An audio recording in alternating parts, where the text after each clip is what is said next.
Friends, ఈరోజు మీకోసం నేను సూపర్ టేస్టీ చారు చూపించబోతున్నాను. రసము చాలా బాగుంది. నా రసం అయితే చాలా యమ్మీగా వచ్చింది. ట్రై చేయండి, ఈజీగా అయిపోతుంది, టేస్టీగా ఉంటుంది. ట్రై చేసి మీకు ఎలా వచ్చిందో కామెంట్స్లో పెట్టండి. చూడండి ఎంత కలర్ఫుల్గా ఉందో, టేస్ట్ కూడా అంతే బాగుంది. మీరు ట్రై చేశాక ఎలా వచ్చిందో కామెంట్స్లో పెట్టండి. నా వీడియో నచ్చితే లైక్ చేయండి, షేర్ చేయండి.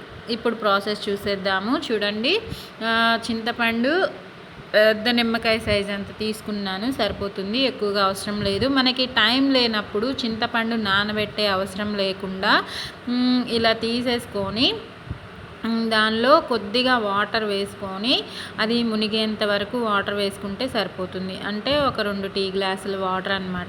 వేసేసుకొని స్టవ్ వెలిగించేసుకొని హై ఫ్లేమ్లోనే పెట్టుకొని ఉడికించుకుందాము. దగ్గరే ఉండి కలుపుతూ గుజ్జు గుజ్జుగా అయ్యేంత వరకు ఉడికించేసుకుంటే మనకి నానబెట్టే పని లేకుండా రసాన్ని ఈజీగా తీసేసుకోవచ్చు అనమాట. దగ్గరే ఉండి కలుపుతూ ఉడికించుకోండి, మళ్ళీ అడుగు పట్టేసే ఛాన్సెస్ ఉంటాయి కాబట్టి. ఇదిగోండి, వాటర్ కాస్త దగ్గర పడిపోయింది కదా, ఈ టైంలో స్టవ్ ఆఫ్ చేసేసుకొని ఇంకా ప్రాసెస్లోకి వెళ్ళిపోదాం.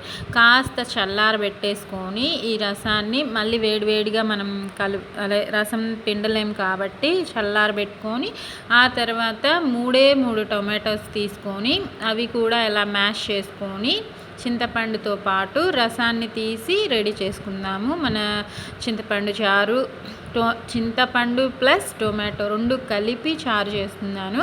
సూపర్ యమ్మీగా ఉంది, ట్రై చేయండి. ఇలా ఉడకబెట్టి చేస్తే ఇంకా టేస్టీగా ఉంది. మీరు ట్రై చేయండి ఫ్రెండ్స్. కొత్తగా ట్రై చేస్తూ తింటూ ఇంట్లో వాళ్ళకు కూడా తినిపిస్తూ ఉండండి. నా చారు అయితే సూపర్ టేస్టీగా వచ్చింది. ఇదిగోండి, ఇంకా స్టవ్ దగ్గరికి వెళ్ళిపోదాము. రసాన్ని రెడీ చేసుకొని పక్కన పెట్టేసుకున్నాను. ఇంకా స్టవ్ మీద డేక్షా పెట్టేసుకొని ఆయిల్ ఒక 3 స్పూన్స్ సరిపోతుంది, ఎక్కువగా అవసరం లేదు. హై ఫ్లేమ్లోనే పెట్టుకోండి. మనం చేసేది రసమే కాబట్టి ఆయిల్ కూడా ఎక్కువగా ఏం పట్టదు. పెద్ద స్పూన్తో 3 స్పూన్స్ అంత వేసేసుకోండి. ఒక్క ఉల్లిపాయ పొడవుగా కట్ చేసుకున్నాను. 3 పచ్చిమిర్చి, 1 ఉల్లిపాయ, 3 పొడవుగా కట్ చేసేసుకొని తాలింపులో వేసేసుకుంటున్నాను. వేసేసుకొని దానిలో ఇప్పుడు ఆవాలు 1 స్పూన్ వేసుకుంటున్నాను. ఆవాలతో పాటు జీలకర్ర కూడా ఒక 1 స్పూన్ అంత వేసేసుకుందాము. ఇవన్నీ హై ఫ్లేమ్లోని చక్కగా కలర్ మారేంత వరకు ఫ్రై చేసేసుకుందాము. లైట్గా కలర్ మారితే సరిపోతుంది. మరి దీనిలో ఇప్పుడు అల్లం పేస్ట్ ఒక 1/2 స్పూన్ అంత వేస్తాను, ఎందుకంటే ఫ్లేవర్ బాగుంటుంది, టేస్ట్ టెక్స్చర్ అన్నీ బాగుంటాయి. 1/2 స్పూన్ అంత పసుపు కూడా వేసేసాను. అది కూడా తాలింపులో ఫ్రై అయితే పసుపు పచ్చి వాసన పోతుంది. ఇంకా ఇవి ఫ్రై అయిపోయాయి. ఈ టైంలో అల్లం పేస్ట్, కరివేపాకు 2 రెమ్మలు వేసుకుందాము. కరివేపాకు కూడా వేసేసుకొని చక్కగా ఫ్రై చేసేసుకుందాము. కరివేపాకు ఫ్లేవర్ చాలా బాగుంటుందండి రసంలలో కానీ పప్పు చారులలో కానీ.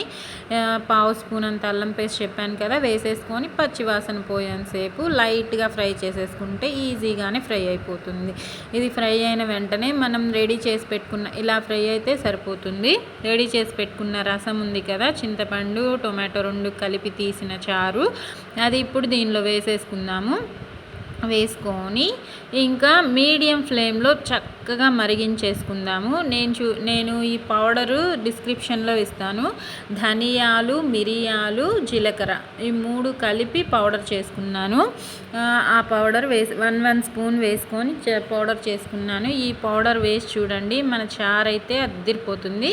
టేస్ట్కి సరిపడా ఉప్పు వేసేసుకొని చక్కగా ఒక 15 to 20 మినిట్స్ మీడియం ఫ్లేమ్లో మరిగిస్తూనే ఉండండి. చాలా బాగుంటుంది. ఎక్కువసేపు మరిగితే ఆ ఫ్లేవర్స్ అంతా రసంలోకి దిగి మన చారు అయితే సూపర్ యమ్మీగా ఉంటుంది. ట్రై చేయండి. కొత్తిమీర, కరివేపాకు మళ్ళీ వేస్తున్నాను. ఈ ఫ్లేవర్స్ లాస్ట్లో స్టవ్ ఆఫ్ చేసేటప్పుడు వేసామంటే అద్దిరిపోతుంది. ఇలా ఒక్కసారి ట్రై చేయండి. ట్రై చేశాక మీకు ఎలా వచ్చిందో కామెంట్స్లో చెప్పండి. నా వీడియో నచ్చితే లైక్ చేయండి, మీ ఫ్రెండ్స్ అండ్ ఫ్యామిలీ మెంబర్స్కి షేర్ చేయండి. ఓకేనా ఫ్రెండ్స్? చూడండి ఎంత కలర్ఫుల్గా ఉందో. నేను చెప్పడం కాదండి, టేస్ట్ కూడా అంతే బాగుంటుంది. ఒక్కసారి చేసుకొని వేడి అన్నంతో తినండి. పక్కన అప్పడాలు కానీ ఊరమిరపకాయ కానీ ఉంటే సూపర్గా ఉంటుంది ఫ్రెండ్స్.